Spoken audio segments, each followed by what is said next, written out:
North London derby. No, I mean, look, as a United fan, we played them last. I'm still baffled how we needed a last-minute equaliser because I don't think they were very good against us. But look, to play Arsenal a compliment, if I was managing a team against Arsenal at the moment, I'd probably... It's hard to know how to play because Spurs tried to open up in the second half and Arsenal could have scored 7. So I understand why teams are doing it. And I've said this a couple of times. It's not Arsenal's fault that they're not expansive when teams won't open up. And we saw like a team park in the bush yesterday. And that's why that goal from Trossard and the ball from Moreno was so good, because it was a goal for football, not just for Arsenal. You know, anti-football was defeated by a brilliant ball that took out a back five. But I think Spurs are not Burnley. They're Tottenham. It's a North London derby. I mean, we've all seen it over the years. You've seen it with Spurs. I've seen it with Man City when they were crap. They used to play good United sides and they'd turn up and they'd have a go. And I think it's pitiful to lose 4-1 in that way when they could have come and had a go from minute one. And to sit back in I think it's scandalous to do that in a derby, to go to, and especially when I think Arsenal are going to win the league this year as well.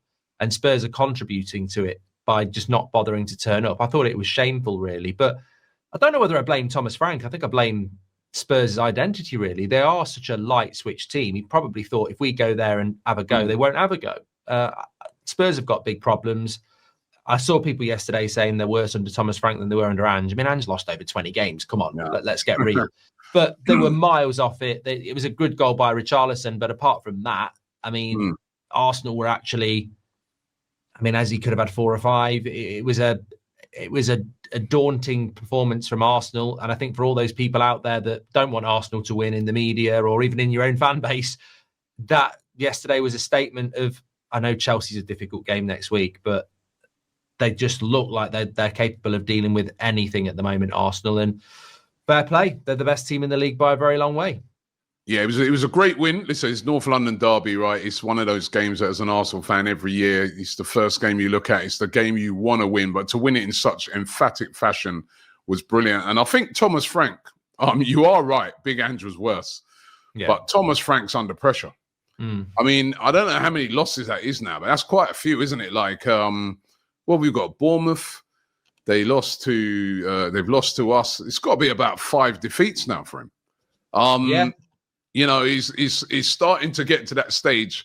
And when you lose like that in a North London derby, I know a lot of Tottenham fans, they will not be happy with the manner of the defeat. He's got to start getting some wins under his belt very, very soon. They're now 11 points off Arsenal, right? And he's got to start getting some wins, because I think with Big Ange, he was able to use the excuse of a load of injuries and stuff like that for big parts of the season. But if you're playing that style of football and you're not getting wins, you're going to be in trouble from the fans. And he's got to get his act together very, very quickly, Thomas Frank, because that style of football, they've only lost 4 games, Robbie. They've only lost 4. Yeah. 4 games. Yeah, same as Man City. I thought they'd lost more than that. But look, they're 9th in the league now, and that's where they should be. They shouldn't be anywhere near the top 5, and actually that's where Spurs want to be. So it's like you say, you just can't turn up in a game like that and play like that. You've got to at least put a performance in. Yeah, but well done to Eberechi Eze. A magical performance from him. He's an instant hero now with all Arsenal fans, and he's scoring important goals now. You know, I mean, he scored the winner against Palace, hat-trick in this game. Really is starting to grow into the role, and he must be thinking to himself this morning, I made the right decision. Xavi Simons, who they bought instead of him, didn't even start the game and looked a little bit more livelier when he came on in the second half. I mean, it was crazy from Spurs, but as an Arsenal fan, I'm very, very happy and absolutely buzzing this morning. Even more buzzing after some of the crazy results over the weekend that really helped out Arsenal. Let's start with Liverpool.